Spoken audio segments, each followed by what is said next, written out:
সুপ্রিয় দর্শক, আমি আলপনা আপনাদের সবাইকে শুভেচ্ছা জানাচ্ছি ট্রিক্স রান্নাঘর অতিথির সাথে অনুষ্ঠানে। আশা করি সবাই ভালো আছেন। প্রতিবারের মতন এবারেও কিছু বিশেষত্ব নিয়ে কিছু রান্না নিয়ে আমি আপনাদের সামনে এসেছি। আজকে আমি আপনাদেরকে ওপার বাংলার একটা রান্না দেখাবো, সেটার নাম হচ্ছে ঝিঙে পোস্ত। হ্যাঁ, গরমকাল আসছে, বাজারে প্রচুর ঝিঙে মিলবে এখন। আপনারা সকলে আপনাদের প্রাণ ঠান্ডা করবেন এই অসাধারণ লাইট মজার একটা রান্না দিয়ে। সেই ঝিঙে পোস্ত রান্না করার আগে চলুন আমরা একটু দেখে আসি এটা রান্না করতে কি কি উপকরণ লাগে।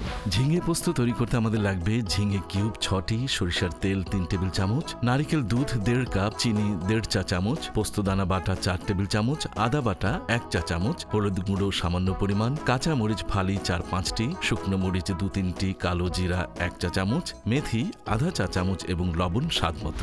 ঝিঙে পোস্ত করার জন্য আমি বেশ বড় বড় 6টা ঝিঙে এরকম ডুমো ডুমো করে কেটে নিয়েছি। সেটাকে এখন আমরা একটু ম্যারিনেট করব। পোস্তদানা বাটা বেশ 4 টেবিল স্পুনের মতন পোস্তদানা রয়েছে। পোস্তদানার ব্যাপারটা হচ্ছে কি, আমি দু একবার এরকম আমার এক্সপিরিয়েন্স হয়েছে। পোস্তদানা বাটা দিলাম, এরপরে দেব সামান্য একটু হলুদ, খুব সামান্য, জাস্ট একটু রঙের জন্য, ফ্যাক ফ্যাকে হয়ে থাকবে। নুন, তারপরে দেব একটু চিনি, বেশ 1-1.5 চা চামচ চিনি দিলাম। দেব একটু আদা বাটা, 1 চা চামচ মতো আদা বাটা দিলাম, কিছু কাঁচামরিচ ফাড়া।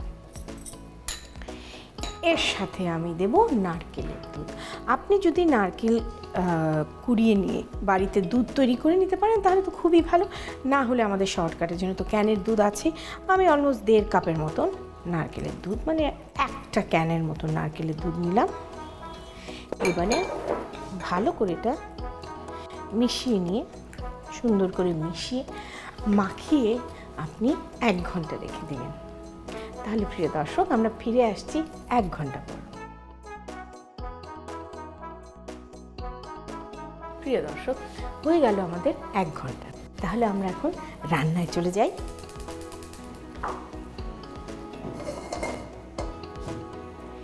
এতে আমি ব্যবহার করছি সর্ষের তেল, প্রায় 3 টেবিল স্পুনের মতন সর্ষের তেল দিলাম। সর্ষের তেলটা ভালো করে গরম। তাহলে আমরা প্রথমে দেব শুকনো মরিচ, 2-3টা শুকনো মরিচ চিড়ে এতে দিব। এবারে দেব কালো জিরে, খুব বেশি না, 2 চিমটি দিলেই হবে। মেথিও সেই রকম পরিমাণ 1 চিমটি দিলেই হবে, কারণ মেথি বেশি দিলে তেতো হয়ে যাবে। কোনো জিনিস ফোড়ন দিয়ে রান্না করতে গেলে অবশ্যই খেয়াল রাখবেন যে ফোড়নটা যেন ভালো করে ভাজা হয়, নতুবা সেই গন্ধটা আসবে না। আমরা একটু অপেক্ষা করব এই ফোড়নটা ভালো করে ভাজা হওয়ার জন্য। পুটপুট করে ফুটছে জিনিসগুলো। আমরা এখন আমাদের সেই মাখানো ঝিঙে পোস্ত বাটা সহ দিয়ে দিই।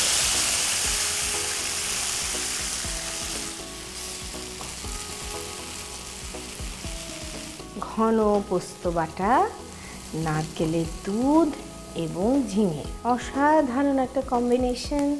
আপনারা রান্না করলে বুঝবেন। আমরা এখন এটা ঢেকে দেব।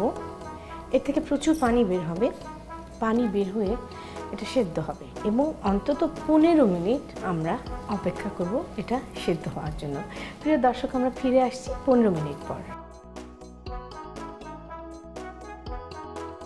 চলুন তাহলে দেখি আমাদের ঝিঙে পোস্তর কি অবস্থা।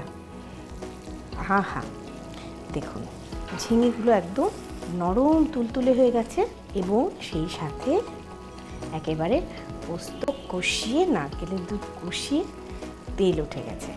আপনি চাইলে ঝিঙেগুলোকে একটু শক্ত শক্ত রাখতে পারেন, ক্রাঞ্চটা থাকবে, আবার চাইলে একেবারে নরম তুলতুলে করে ফেলতে পারেন। আমার কাছে শক্তটাই একটু ভালো লাগে। রান্না হয়ে গেছে, এখন পরিবেশনের পালা।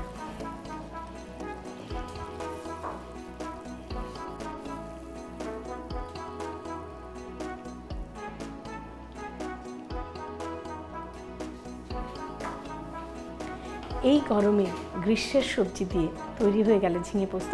আপনাদের সবার সুবিধার জন্য চলুন এটার প্রণালীটা আর একবার দেখে আসি। প্রথমে একটি পাত্রে ঝিঙে কিউব, পোস্তদানা বাটা, হলুদ গুঁড়ো, লবণ, চিনি, আদা বাটা, কাঁচামরিচ ফালি ও নারিকেল দুধ ভালো করে মেখে 1 ঘন্টা রেখে দিন। এবার অন্য পাত্রে সরিষার তেলে শুকনো মরিচ, কালো জিরা ও মেথি ভেজে নিন। তারপর এর মধ্যে মাখানো ঝিঙে দিয়ে সামান্য কষিয়ে নিন। এবারে ঢেকে 15 মিনিট জাল দিয়ে সেদ্ধ করে নিন। সবশেষে পাত্রে তুলে পরিবেশন করুন দারুণ মজার ঝিঙে পোস্ত।